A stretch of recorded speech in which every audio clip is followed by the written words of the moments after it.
কবিতাৰ শিৰোনাম ৱালপেপাৰ। কবি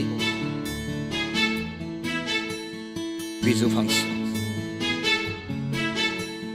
তুমি মোৰ দুচকুৰ ৱালপেপাৰ, তোমাৰ হাঁহিটি মোৰ বাবে স্ক্ৰীন চেভাৰ।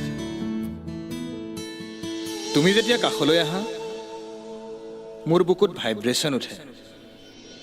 চাইলেণ্ট হৈ তোমাৰ কথা ভাবিলে মনতে ৰিংটন বাজে। তুমি জানানে, তুমি কাষত নহ'লে মোৰ যে বেটেৰী ল' হৈ যায়। কাৰণ তুমিয়েইতো মোৰ জীৱনৰ চাৰ্জাৰ। তুমি আঁতৰি নাযাবা,